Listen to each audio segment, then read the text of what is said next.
श्री गणेशाय नमः। दुर्गा सप्तशती छठाते मैं भैरव के अंग में निवास करने वाली प्रमुख कष्ट पद्मावती देवी का निरंतर चिंतन करता हूँ। वे नागराज के आसन पर बैठी हैं। नागों के पर्णों में सुशोभित होने वाली मुनियों की विशाल माला से उनकी देहलता उद्भासित हो रही है। सूर्य के समान उनका तेज है। तीन नेत्र उनकी शोभा बढ़ा रहे हैं। वे हाथों में माला, कुंभ, कपाल और कमल लिए हुए हैं तथा उनके मस्तक में अर्धचंद्र का मुकुट सुशोभित है।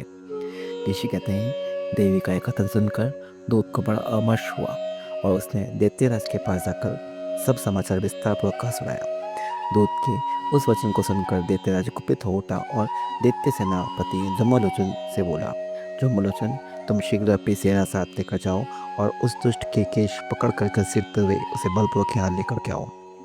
उसकी रक्षा करने के लिए यदि कोई दूसरा खड़ा हो तो वह देवता, यक्ष अथवा गंधर्व ही क्यों ना हो, उसे अवश्य मार डालना। ऋषि कहते हैं, शुंभ के इस प्रकार आज्ञा देने पर जम्बुलोचन दैत्य 60,000 असुरों की सेना को साथ लेकर वहां से तुरंत चल दिया। वहां पहुंचकर उसने हिमालय पर रहने वाली देवी को देखा और ललकार कर कहा, अरे तो शुंभनी शुंभ के पास चल। यदि इस समय प्रसन्नतापूर्वक मेरे स्वामी के समीप नहीं चलेगी तो मैं बलपूर्वक झोटा पकड़ कर घसीटते हुए तुझे ले चलूंगा।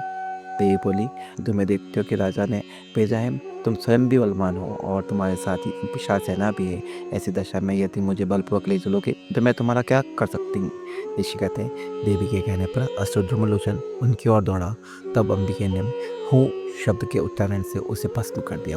फिर तो क्रोध में भरी हुई दैत्यों की विशाल सेना और अंबिका ने एक दूसरे पर तीखे सहायकों, शक्तियों तथा परसों की वर्षा आरंभ कर दी। इतने में ही देवी का वाहन सिंह क्रोध में भरकर भयंकर गर्जना करके गर्दन के बालों को हिलाता हुआ असुरों की सेना में कूद पड़ा। उसने कुछ दैत्यों को पंचों की मार से, कितनों को अपने जबड़ों से और कितनों को महादैत्यों को पकड़कर ओट की धाड़ों से घायल करके मार डाला। उस सिंह ने अपने नखों से कितनों के पेट फाड़ डाले और थप्पड़ मारकर कितनों के सर धड़ से अलग कर दिए। कितनों की भुजाएं और मस्तक काट डाले और अपनी गर्दन के बाल हिलाते हुए उसने दूसरे दैत्यों के पेट फाड़कर उनका रक्त चूस लिया। अत्यंत क्रोध में भरे हुए देवी के वाहन उस महाबली सिंह ने क्षण भर में ही असुरों की सारी सेना का संहार कर डाला। शुंभ ने जब सुना कि देवी ने जम्बुलोचन असुरों को मार डाला है तथा उसके सिंह ने सारी सेना का सफाया कर डाला है, तब उस दैत्यराज को बड़ा क्रोध हुआ। उसका ओंठ कांपने लगा। उसने चंड और मुंडन नामक दो महादैत्यों को आज्ञा दी, हे चंड, हे मुंड, तुम लोग बहुत बड़ी सेना लेकर वहां जाओ। उस देवी के छोटे पकड़कर अथवा उसे बांधकर शीघ्र यहाँ ले आओ। यदि इस प्रकार उसको लाने में संदेह हो तो युद्ध में सब प्रकार के अस्त्रों और शस्त्रों तथा समस्त आसुरी सेना का प्रयोग करो, करके उसकी हत्या कर डालना। उस दुष्ट की हत्या होने तथा सिंह के भी मारे जाने पर उस अंबिका को बांध कर साथ ही लेकर के शीघ्र ही लौटा था। इस प्रकार शिवार्कंड्य पुराण में सार्वणिक मनवंतर की कथा के अंतर्गत देवी महात्म्य जम्बुलोचन वध नामक अध्याय पूरा हुआ। जय माता दी।